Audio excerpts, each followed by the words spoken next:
મિત્રો, રાજકોટ શહેર કોંગ્રેસ પ્રમુખ ડોક્ટર રાજદીપસિંહ જાડેજા. સ્થાનિક સ્વરાજની ચૂંટણીના પડઘમ વાગી ગયા છે, ફોર્મ પણ ભરાઈ ગયા છે, ફોર્મ પણ ચકાસાઈ ગયા છે.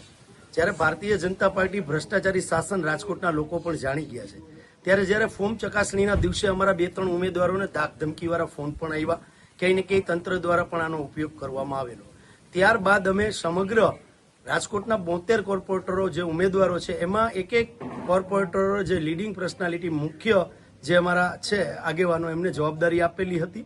અને એટલા માટે જવાબદારી આપેલી હતી કે જે પહેલીવાર ચૂંટણી લડી રહ્યા છે એને રાજકીય રીતે કઈ રીતે આગળ વધવું વોર્ડ વાઇઝ એની પણ અમે માર્ગદર્શન પૂરું પાડવાના હતા. અને એ બધાને સાથે મળીને અમે અલગ અલગ જવાબદારીઓ વહેંચેલી હતી. અને વિસ્તારની અંદર અમારા કોર્પોરેટરો સિવાયના લોકો, ઉમેદવાર સિવાયના લોકો, સંગઠનના લોકો, વોર્ડ પ્રમુખો, શહેર સંગઠન અને જે ઉમેદવારો ત્યાં છે ત્યાં પ્રચાર કાર્ય આગળ ચાલી જ રહ્યું છે. શહેર કોંગ્રેસ કાર્યાલય પણ ખુલ્લું જ છે અને ત્યાંથી પણ સંગઠનનું કામ ચાલી રહ્યું છે, પ્રચાર કાર્ય પણ ચાલી રહ્યું છે.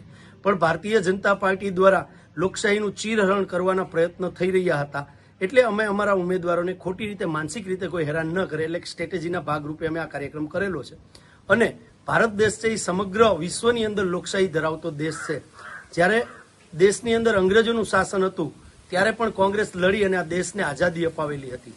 ત્યારબાદ લોકશાહીની સ્થાપના થઈ હતી, પણ આજે પણ લોકશાહી જેવું કંઈ રહ્યું નથી. ત્યારે બીજી લોકશાહી પ્રસ્થાપિત કરવાની લડાઈ અમે લોકો લડી રહ્યા છીએ.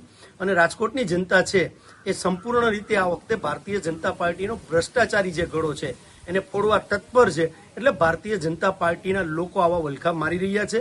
આશા રાખીએ કે આવનારા દિવસોની અંદર રાજકોટની જનતા આ ભારતીય જનતા પાર્ટીનો ભ્રષ્ટાચારી ગળો ફોડી નાખશે અને ફરીથી સંપૂર્ણ સારી રીતે લોકશાહી રાજકોટ શહેર અને સમગ્ર ગુજરાતમાં સ્થપાશે, આવો મને સંપૂર્ણ વિશ્વાસ છે.